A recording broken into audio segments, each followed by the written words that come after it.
పూర్వాషాఢ నక్షత్రంలో కూడిన పౌర్ణమి ఉన్న నెలయే ఆషాఢమాసం. ఇది సంవత్సరంలో 4వ మాసం. దీనిని శూన్యమాసమని కూడా అంటారు. వర్ష ఋతువు కూడా ఈ మాసంలోనే ప్రారంభమవుతుంది. పౌర్ణమి నాడు చంద్రుడు ఉత్తరాషాఢ పూర్వాషాఢ నక్షత్రాల సమీపంలోనికి వచ్చే నెల. ఉత్తరాయణ పుణ్యకాలం పూర్తయి సూర్యుడు మిథున రాశి నుంచి కర్కాటక రాశిలోనికి ప్రవేశిస్తాడు. దాంతో దక్షిణాయనం మొదలవుతుంది. ఆషాఢ శుద్ధ ఏకాదశి నాడు విష్ణువు పాలకడలిపై యోగ నిద్రలోకి వెళ్ళే సందర్భాన్ని తొలి ఏకాదశిగా పరిగణిస్తారు. ఆషాఢ శుద్ధ పౌర్ణమి రోజున గురు పౌర్ణమిగా వ్యవహరిస్తారు. ఈ మాసంలో చేసే స్నానం, దానం, జపం, పారాయణాలు విశేష ఫలితాన్ని ఇస్తాయి. ఆషాఢంలో చేసే సముద్ర నదీ స్నానాలు ఎంతో ముక్తిదాయకాలు. ఆషాఢ మాసంలో పాదరక్షలు, గొడుగు, ఉప్పు దానం చేయటం శుభకరం. ఆషాఢ మాసంలోనే దక్షిణాయనం ప్రారంభమవుతుంది. కర్కాటకంలోనికి సూర్యుడు ప్రవేశించడంతోనే దక్షిణాయనం ఆరంభమవుతుంది. అంటే సూర్యుడు ఈ రాశిలో ప్రవేశించినప్పటి నుండి తిరిగి మకర రాశిలో ప్రవేశించే వరకు దక్షిణాయనం అంటారు. ఈ ఆయనంలో సూర్యుడు భూమధ్య రేఖకు దక్షిణంగా సంచరిస్తాడు. దక్షిణాయనం పితృదేవతలకు ప్రీతికరమని కూడా చెప్పబడింది. వేదం ప్రకారం చూసిన అన్నం బహుకుర్విత అంటోంది. వ్యవసాయదారుని కృషికి అండగా భగవంతుని అనుగ్రహం తోడై వర్షరూపంగా ఎక్కువ పరిమాణంలో ధాన్యం పండి జనులకు ఆకలి బాధ లేకుండా ఉండాలని పరమార్థం. ఈ శూన్యమాసంలో ఆషాఢ శుద్ధ విధియ నాడు పూరి జగన్నాథ రథయాత్ర, ఆషాఢ శుద్ధ పంచమి స్కంద పంచమిగా, ఆషాఢ శుద్ధ షష్ఠి స్కంద వ్రతం. ఈనాడు వ్రతంలో సుబ్రహ్మణ్యేశ్వరుని షోడశోపచారములతో పూజ చేస్తారు. ఉపవాసం ఉండాలి. జలం మాత్రమే పుచ్చుకోవాలి. కుమారస్వామిని దర్శించాలి. ఆషాఢ శుద్ధ సప్తమి మిథ్రాఖ్య భాస్కర పూజ అని నీలమత పురాణం. ద్వాదశ సప్తమి వ్రతం చతుర్వర్గ చింతామణి. ఆషాఢ శుద్ధ అష్టమి మిహషాగ్ని పూజ శృమతి కౌస్తుభం.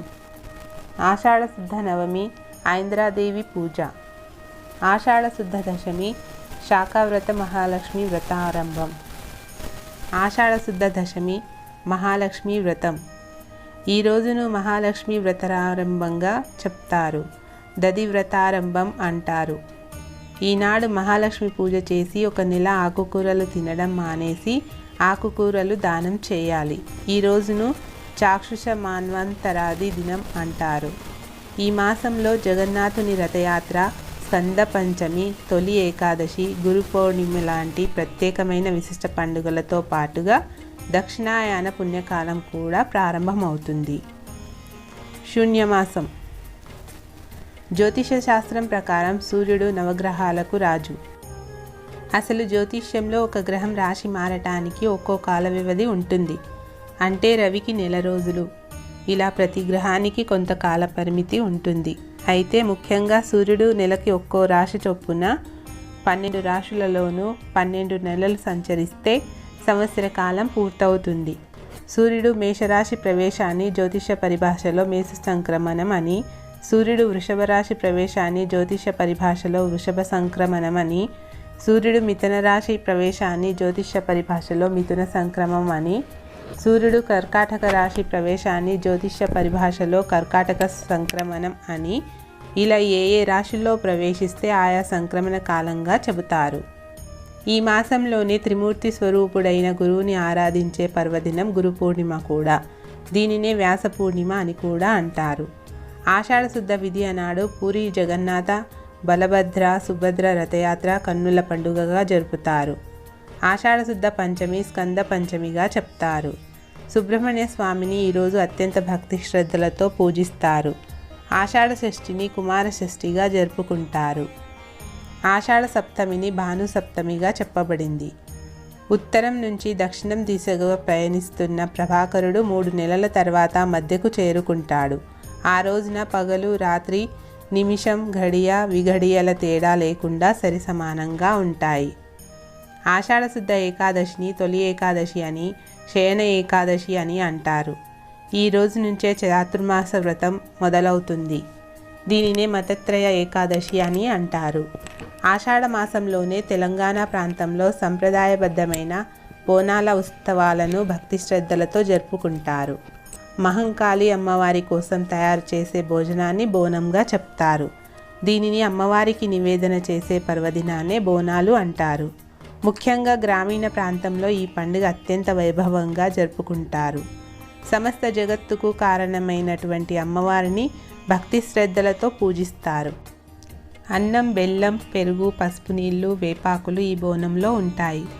ఇక వ్యవసాయ పనులన్నీ ఈ మాసంలోనే రైతులు ప్రారంభిస్తారు. చైత్ర, వైశాఖ మాసాలలో వ్యవసాయ పనులు ఉండవు కాబట్టే ఈ సమయంలోనే వివాహాది శుభముహూర్తాలు ఎక్కువగా ఉంటాయి. ఈ రోజుల్లో కొత్తగా పెళ్ళైన అబ్బాయి 6 నెలల కాలం అత్తగారి ఇంట్లో ఉండే సంప్రదాయం ఉండేది.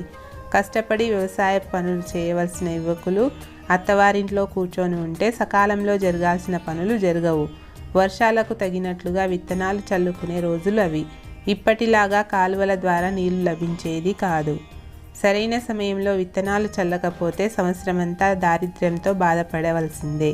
అందుకే కొత్త కోడలు పుట్టింట్లోనే ఉండాలి, అల్లుడు అత్తవారింటికి వెళ్ళకూడదు అనే నియమం విధించారు పెద్దలు. ఇంటి ధ్యాసతో పనులు సరిగా చేయరని ఆషాఢమాస నియమం పెట్టారు. అంతేకాకుండా అనారోగ్య మాసం ఆషాఢం. కొత్త నీరు త్రాగడం వల్ల చలి జ్వరాలు, విరోచనాలు, తలనొప్పి మొదలైన వ్యాధులు వచ్చే సమయం. స్త్రీలు గర్భం ధరించడానికి మంచి సమయం కాదు. అనారోగ్య దినాలలోనూ అశుభ సమయాలలోనూ గర్భాధారణ జరిగితే ఉత్తమ సంతానం కలగదనే నమ్మకం కూడా ఉంది. ఇన్ని కారణాల వల్ల ఆషాఢ మాసాన్ని కొన్ని పనులకు నిషిద్ధం చేశారు మన పెద్దలు. ఈ మాసాన్ని శూన్యమాసం అని కూడా అంటారు. ఆషాఢం మంచిది కాదనే భావన చాలా మందిలో ఉంటుంది. ఈ మాసంలో పెళ్ళిళ్ళు, గృహప్రవేశాలు వంటి కార్యక్రమాలు జరపడానికి ఇష్టపడరు. కానీ శుభకార్యాలు జరిపించినంత మాత్రాన మంచిది కాదనే భావన వద్దు. ఈ మాసం వ్రతాలకు, పూజలకు ఎంతో విశిష్టమైనది. ఈ ఏడాది 2025 ఆషాఢ మాసం జూన్ 26 ఆషాఢ శుద్ధ పాడ్యమితో మొదలుకొని జూలై 24 ఆషాఢ అమావాస్యతో ముగుస్తుంది. ఈ ఆషాఢ మాసంలో వచ్చే ముఖ్యమైన పండుగలు: తొలి ఏకాదశి. శ్రీ మహావిష్ణువుకు ఎంతో ప్రీతికరమైన ఆషాఢ శుద్ధ ఏకాదశిని తొలి ఏకాదశిగా జరుపుకుంటారు. ఈరోజు శ్రీ మహావిష్ణువు యోగ నిద్రలోకి వెళ్తాడని నమ్మకం. ఈసారి తొలి ఏకాదశి జూలై 6వ తేదీన జరుపుకోనున్నారు. ఈ తొలి ఏకాదశి పర్వదినం నాడు శ్రీ మహావిష్ణువును నిష్ఠతో పూజిస్తారు. ఉపవాసాలు ఉండి విష్ణు సహస్రనామాలు పఠిస్తారు. ఇక సోమవారంలో లయకారుడైన శివుడిని బిల్వపత్రాలు, జలంతో అభిషేకిస్తారు. మరీ ముఖ్యంగా రుద్రాభిషేకం చేయటం వలన సకల శుభాలు, సిరి సంపదలు కలుగుతాయని నమ్మకం. గురు పౌర్ణిమ, వ్యాస పౌర్ణిమ. ఈ మాసంలో వచ్చే ఆషాఢ శుద్ధ పౌర్ణమి రోజున గురు పౌర్ణమిగా జరుపుకుంటారు. వేదవ్యాసుడు ఈ గురు పౌర్ణమి రోజునే జన్మించాడని, వేదాలను విభజించాడని చెబుతారు. అందుకే ఈ రోజును గురు పౌర్ణిమ లేదా వ్యాస పౌర్ణమి అంటారు. ఈ రోజున ప్రధానంగా గురువులను పూజించి వారి ఆశీస్సులు పొందుతారు. ఈసారి జూలై 10వ తేదీ గురువారం నాడు గురు పౌర్ణిమ జరుపుకుంటారు. తెలంగాణ బోనాలు. తెలంగాణలో బోనాలు ఈ ఆషాఢ మాసంలోనే ఘనంగా, అంగరంగ వైభవంగా జరుగుతాయి. ఈ మాసంలో గ్రామ దేవతలను పూజిస్తారు.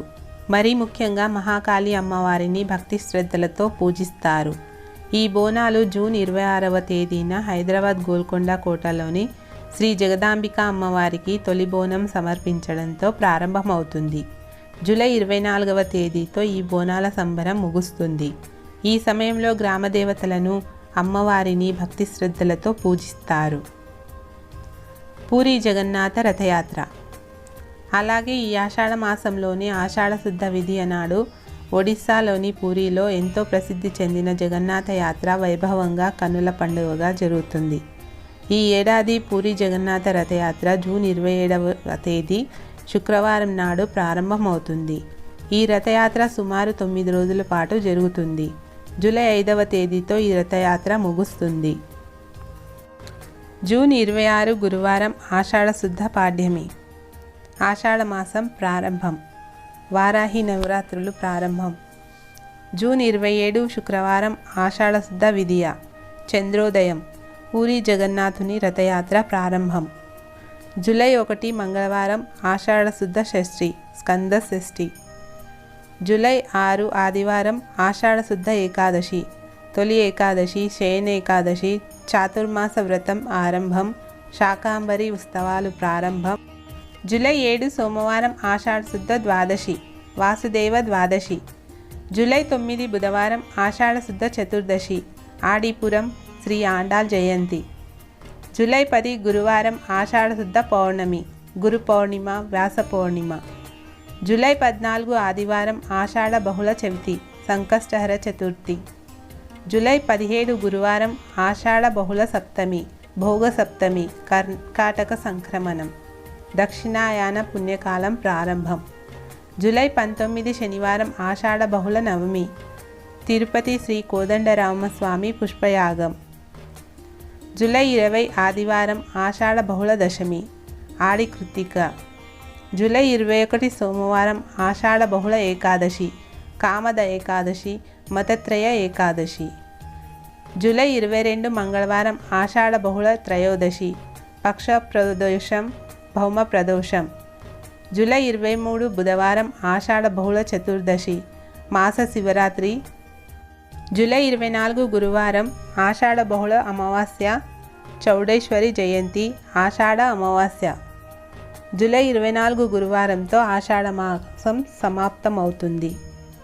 విశేషాల సమాహారమైన ఆషాఢంలో పంచాంగంలో సూచించిన పండుగలు పుణ్యతిథులు శాస్త్రోక్తంగా జరుపుకుందాం. సకల శుభాలను పొందుదాం.